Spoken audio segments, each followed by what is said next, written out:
Alhamdulillah, alhamdulillah ala ni'matil iman, alhamdulillah ala ni'matil islam, alhamdulillah. Syafaat itu ada macam-macam. Ini syafaat itu ada macam-macam. Di antara syafaat tersebut, yang pertama adalah syafaatul utmah, syafaat agung, syafaat Nabi kita Shallallahu Alaihi Wasallam. Pembahasan tentang ini sudah kita baca di kesempatan yang lalu. Bagaimana Nabi Shallallahu Alaihi Wasallam memiliki syafaat yang agung yang diberikan kepada umatnya. Yang ketika itu para nabi-nabi yang lain tidak diizinkan oleh Allah Subhanahu wa Ta'ala, dan Allah izinkan kepada Nabi kita Sallallahu Alaihi Wasallam.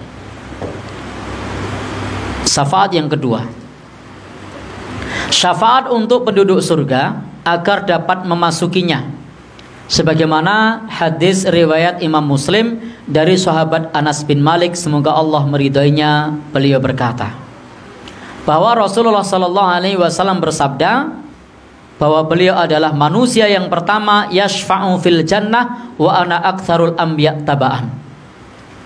Beliau mengatakan, aku adalah manusia yang pertama memberikan syafaat di surga, dan aku adalah nabi yang paling banyak pengikutnya. Jadi memang nabi itu, nabi kita Sallallahu Alaihi Wasallam, nabi yang pengikutnya paling banyak dibandingkan umat-umat yang lain. Dan beliau adalah sebagai hamba Allah Subhanahu wa Ta'ala yang diberikan izin oleh Allah untuk memberikan syafaat, yakni syafaat untuk orang-orang yang hendak masuk surga, dan beliaulah yang memberikan syafaat sehingga penduduk surga dapat memasukinya. Kemudian yang berikutnya, sebagaimana dijelaskan oleh para ulama, syafaat yang berikutnya adalah syafaat untuk orang-orang yang jumlah kebaikannya dan dosanya sama, supaya bisa masuk surga. Maka ada di antara orang-orang yang kebaikan dan keburukannya itu timbangannya sama. Maka untuk orang-orang seperti ini juga yang kelak akan mendapatkan syafaat. Jadi kadang terpikirkan oleh kita, kalau ditimbang amalnya sama gimana? Masuk surga atau masuk neraka? Jawabannya adalah disinilah peran syafaat. Maka orang yang keburukan dan kebaikannya timbangannya sama, maka termasuk yang mendapatkan syafaat untuk dapat masuk surga. Kemudian yang keempat, jenis syafaat yang keempat adalah syafaat untuk mengangkat derajat ahli surga di atas yang semestinya. Bapak Ibu yang berbahagia yang dirahmati oleh Allah Subhanahu wa Ta'ala, sehingga penduduk surga yang memiliki amal soleh kelak akan dimasukkan oleh Allah Subhanahu wa Ta'ala ke dalam surga, dan surga itu bertingkat-tingkat. Tetapi untuk naik di tingkat berikutnya amalnya belum mencukupi. Tapi kalau di tingkatan sebelumnya amalnya sudah lebih dari cukup. Maka di sini juga peran syafaat untuk dapat masuk ke dalam surga ke derajat yang lebih tinggi. Kemudian yang kelima, jenis syafaat yang kelima adalah syafaat untuk orang-orang yang sudah diputuskan masuk neraka supaya tidak jadi masuk neraka. Ini diantara bentuk syafaat orang-orang yang kemudian dimaafkan sehingga tidak jadi masuk neraka.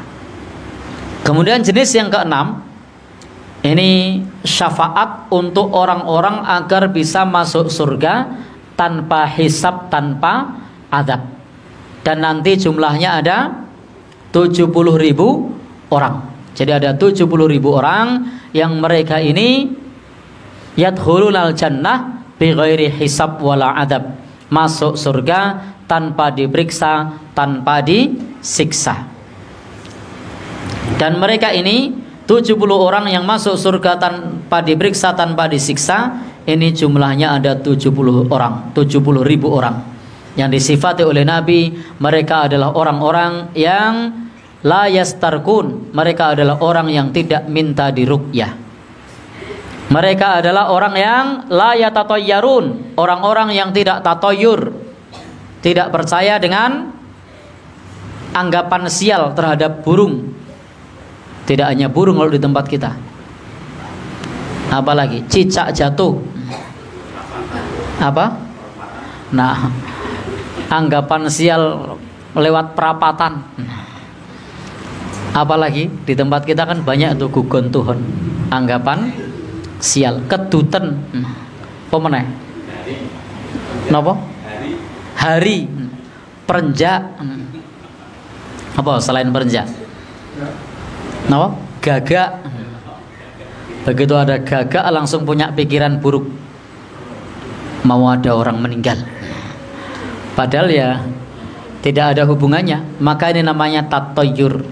Maka orang yang masuk surga tanpa diperiksa, tanpa disiksa, masuk surga itu adalah orang yang tidak percaya dengan gugon Tuhan semacam itu, tidak percaya dengan tatoyur, tidak percaya dengan anggapan sial, tidak percaya dengan takhayul semacam itu. Kemudian yang ketiga, layak tawun, tidak berobat dengan kai, dengan sundutan besi panas. Saat ini sudah tidak ada ya model begitu. Yang keempat, wa ala rabbihim yatawakkalun, mereka adalah orang-orang yang bertawakal kepada Allah Subhanahu wa ta'ala. Nabi menjelaskan ini dengan 4 ciri, tetapi sesungguhnya maknanya satu. Mereka orang-orang yang masuk surga tanpa diperiksa, tanpa disiksa ini adalah mereka orang-orang yang bertawakal kepada Allah. Dan mereka masuk surga juga melalui syafaat, bahwasanya mereka termasuk orang-orang yang layak masuk surga tanpa diperiksa dan tanpa disiksa. Lewat mana? Lewat syafaat. Dan jumlahnya tidak banyak.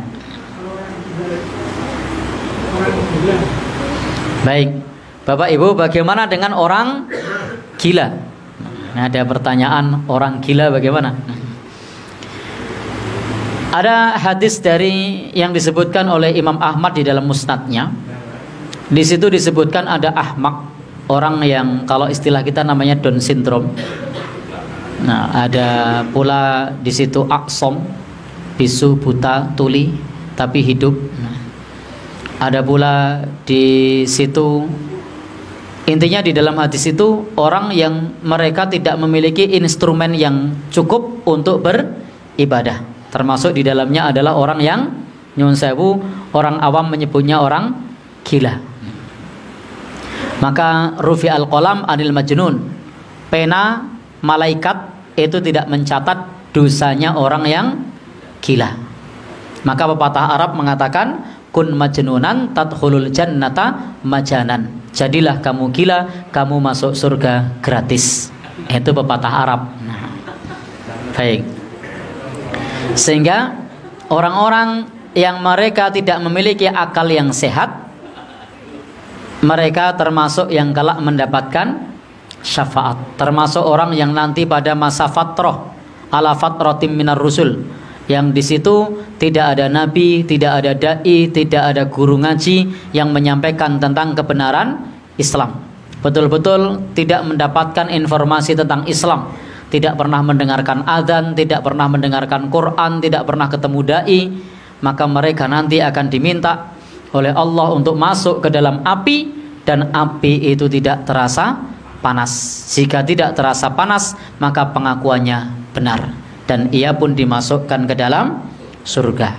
Maka sama, orang-orang yang tidak memiliki instrumen yang cukup karena akalnya tidak sehat akan diminta untuk masuk ke dalam api dan tidak merasakan panas, dan ia pun dimasukkan ke dalam surga. Baik, Bapak Ibu yang berbahagia yang dirahmati oleh Allah Subhanahu wa taala, ini termasuk bentuk syafaat adalah syafaat kepada orang-orang yang masuk surga tanpa hisab, tanpa azab. Maka di situ Ada umat Nabi Shallallahu Alaihi Wasallam yang masuk surga dari pintu kanan. Pintu surga itu ada 8. Salah satunya ada namanya Babul Aiman atau pintu kanan. Yang masuk lewat pintu kanan ini adalah orang yang man la hisaba alaihi, orang yang tidak dihisab. Yang ketujuh, syafaat yang ketujuh adalah syafaat untuk mengeluarkan orang-orang yang bertauhid, yang berdosa besar, yang telah masuk neraka. Untuk syafaat jenis ini bisa diberikan oleh orang-orang yang beriman, oleh para nabi, oleh para malaikat. Sebagaimana dijelaskan di dalam hadis-hadis tentang syafaat dalam Sahih Bukhari, demikian pula dalam Sahih Muslim yang hadis-hadisnya mencapai mutawatir, artinya hadisnya banyak. Maka di antara yang bisa memberi syafaat khusus untuk syafaat jenis ini, kan tadi ada syafaat macam-macam ya. Untuk jenis ini yang diberi izin oleh Allah Subhanahu wa taala adalah Rasulullah Sallallahu Alaihi Wasallam, para malaikat, para nabi, dan orang-orang yang beriman. Di antaranya di sana ada para syuhada, orang-orang yang mati syahid. Di sana ada para hufat, orang-orang yang hafal Al-Quran. Di sana ada orang-orang soleh. Itu kelak bisa mengeluarkan saudaranya yang benar-benar masuk neraka. Tetapi syafaat jenis ini syafaat sesudah orang itu disiksa di neraka. Sementara kalau syafaat Nabi tadi itu syafaat sebelum orang masuk neraka. Dan Nabi juga bisa memberikan syafaat sesudah masuk neraka. Sementara syafaat selain Nabi kita Shallallahu Alaihi Wasallam, syafaatnya adalah untuk mengeluarkan orang yang sudah masuk neraka, dan itu khusus untuk orang yang bertauhid, orang yang tidak menyekutukan Allah Subhanahu wa taala. Dan sebagaimana disebutkan oleh Abu Sa'id Al-Khudri, bahwasanya nanti orang-orang yang beriman itu akan mencari temannya, mencari saudaranya. Ketika tidak menemukan, maka akan diperintahkan oleh Allah untuk mencari di neraka. Kemudian kalau dia adalah ahli tauhid, maka bisa ditolong, bisa diberikan syafaat untuk keluar dari api neraka. Bapak dan Ibu, ikhwan dan akhwat sekalian yang berbahagia, yang dirahmati oleh Allah Subhanahu wa taala, insyaallah. Dan disebutkan pula di dalam hadis, disebutkan pula di dalam athar mengenai hal ini, bahwasanya orang-orang yang beriman sebagiannya mendapatkan izin untuk memberikan syafaat mengeluarkan orang dari api neraka. Sebagaimana pernyataan Imam Ahmad tadi, wa biqaumin yukhrajuna minan nar. Ada suatu kaum yang mereka dikeluarkan dari api neraka ba'da mahtaraku, setelah mereka terbakar, wasaru fahman, dan menjadi arang, menjadi abu. Mereka kemudian setelah dikeluarkan dari api neraka, wa yu'maru bihim ila nahrin, lalu diperintahkan ke sungai ala babil jannah yang ada di depan pintu surga, untuk kemudian dimandikan dan menjadi bersih lagi setelah tadinya menjadi arang. Wis dadi arang, wis gosong, lalu kemudian menjadi bersih lagi. Jenis syafaat yang ke-8 adalah syafaat Rasulullah Sallallahu Alaihi Wasallam untuk meringankan siksa. Dan ini khususon, ini khusus, tidak ada coupling lain, tidak ada yang lainnya. Karena syafaat pada umumnya kepada orang yang diizinkan, mereka semua tidak menyekutukan Allah. Dan ini paman beliau ini menyekutukan Allah, tetapi ini khusus untuk pamannya, dan itu tidak mengeluarkan dari neraka, tidak bisa, hanya mampu untuk meringankan. Sehingga Rasul Shallallahu Alaihi Wasallam memberikan syafaat untuk pamannya, yakni Abu Thalib, berdasarkan riwayat Imam Bukhari dan Imam Muslim dengan sanadnya dari Abu Sa'id Al-Khudri, semoga Allah meridhoinya, bahwasanya Rasulullah Shallallahu Alaihi Wasallam itu memberikan syafaat kepada pamannya, la'allahu tanfa'uhu syafaati yaumal qiyamah. Mudah-mudahan syafaatku bermanfaat, akan menolongnya pada hari kiamat. Fayuja'alu fi dohdoh min nar, maka kemudian ditempatkan dohdohnya dari neraka, yang kemudian yaghli minhu dimaghuhu, yang kemudian otaknya akan mendidih. Jadi Nabi Shallallahu Alaihi Wasallam menjelaskan pamannya ini di kakinya, di telapak kakinya itu ada bara api neraka, atau bahasa singkatnya menggunakan terompah atau sendal dari api neraka. Dan papanya ini merasa itu adalah siksa yang paling pedih, padahal itu adalah siksa yang paling ringan. Dan inilah macam-macam syafaat, sehingga paman Nabi ini tidak bisa keluar dari api neraka, tetapi dia diringankan menggunakan terompah atau sendal dari api neraka. Meskipun hanya menggunakan sendal, tapi otaknya mendidih. Nah, bisa dibayangkan bagaimana panasnya api neraka, sangat panas.